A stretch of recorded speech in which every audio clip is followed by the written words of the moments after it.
Құрметті оқушылар, қайырлы күн. Бүгінгі тақырыбымыз біздің Python тілінің break циклін басқару. Break цикл бүгінгі сабақта үйренетіндеріміз біздің break нұсқаулығын туралы білеміз. Және break нұсқаулығын for параметрлік циклі мен while шарт циклінде қолдануды үйренеміз. Break пен continue нұсқаулықтарының графикалық блок схемасын танысатын боламыз. Break нұсқаулығы жалпы программалау кезінде цикл жұмысы мақсат етілген нәтижеге жеткен уақытта оның жұмысын тоқтатуға болады. Ол үшін break нұсқаулығын пайдаланатын боламыз.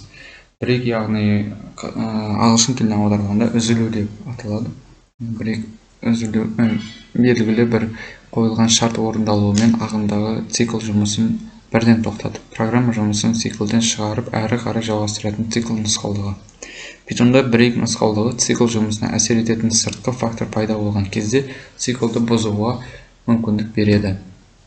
Және break нұсқаулығы for параметр циклімен және while шарт циклінде қолдануға болады.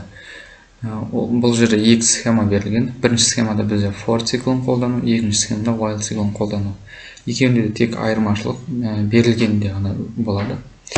Және келесіне break нұсқаулығы программаның орындау барысында нақты ізделген нәтижеге жеткенде циклден шығу үшін қолданылады. Енді break пен continue нұсқаулықтарының графикалық блок схемасы қалай өрнектелгенімен танысайық.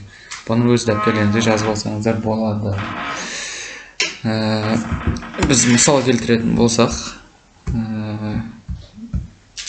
бізге ол үшін онлайн Python программасы керек деп. Мысал, 1-ден 10-ға дейінгі сандар берілген. Тізбекте өсіру ретімен 5 санына кездесетін программаның орындалуын аяқталатын программа кодын жазып көрейік. Ол үшін бізге Python программасы керек. Онлайн Python деп жазсаңыздар да болады.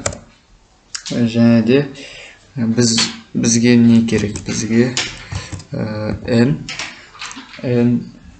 тең 0 және де for n in range жақша аламыз.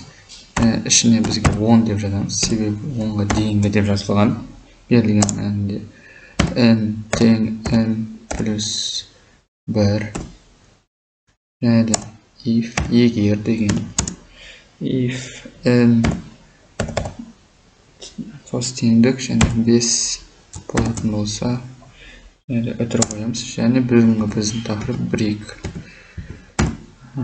break дейміз. Сосын print жақшаға біз жақшаның ішіне жазамыз. Жақшаның ішіне біз қазақша сан деп жазсақ, сан және плюс str жақшаның ішіне бізге n жазамыз. n деп жазамыз. Мына жерде жақшамыз артық болып кеткен секілді бір жақша жабамыз. Және тағы да print дәл солай жақшаның ішіне жазамыз. Біз циклден шығу деп жазсақ, шығу. Және осыны біз орындау тексеру үшін программамызды run деп басамыз, немесе F9 басамыз. Run деп бассақ, бізде шарт берді. Яғни қалай? 10-нан 5-ке дейінгі сандарды жаздық біз. Сан деп жаздық. Және де циклден шығу деп жаздық. Әр неден кейін, әр саннан кейін бізге циклден шығу дегенде шарт берді. Бізге қысқаша осы break циклін түсінікті деп ойлаймын. Кішігірім практикасымен де бөлісік. Сіздерге ұнады деген ойдамыз.